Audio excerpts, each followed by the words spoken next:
eye circles. You just start with your thumb in front, and then you're going to just follow it in a circle, a nice slow circle, and feel as if your eye is connected to a string with your thumb, and just slowly move it and feel the stretch in all different positions.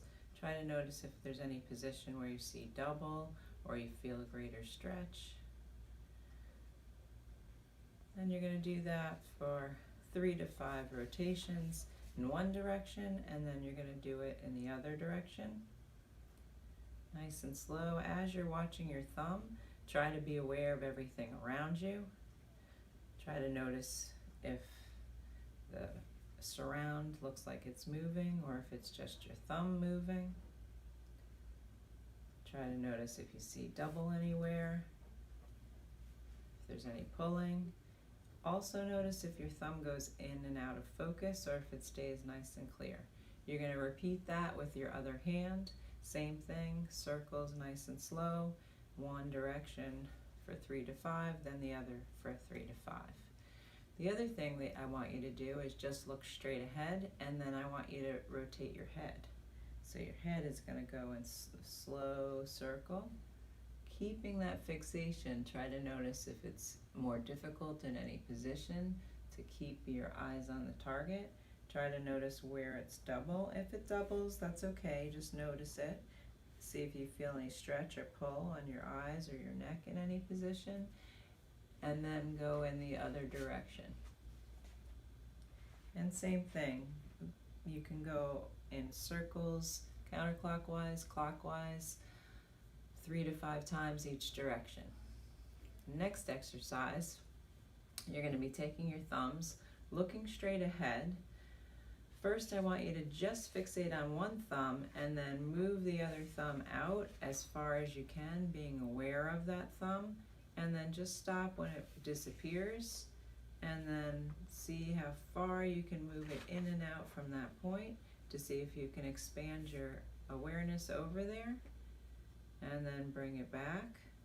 And you're going to repeat the same with the other thumb, looking at that thumb that was moving, and then stretch it all the way out. See how far you can go to the periphery.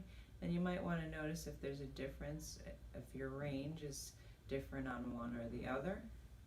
And then bring it back. I also want you to actually move your whole head and see if you can stretch and go back as far as you can go. See how far you can stretch without rotating your hips.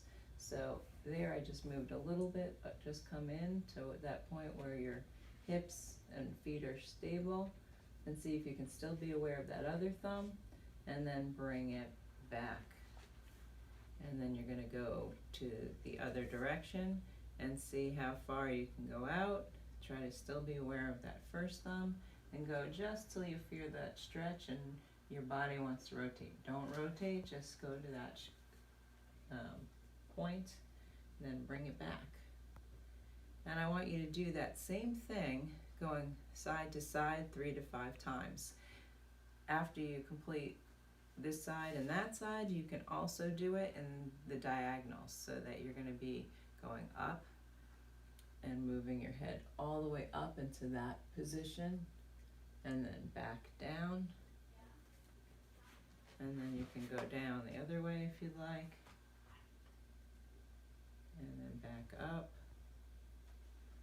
Notice I'm going pretty slowly, and then you can go the other diagonals,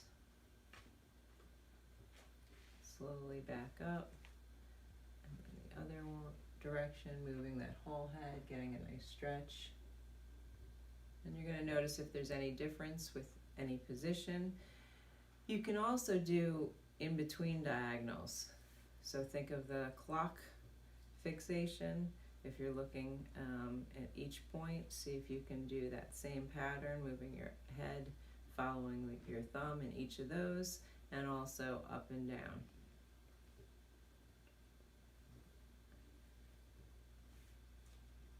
Towards the end I went a little bit faster, but you want to go slow for that entire sequence.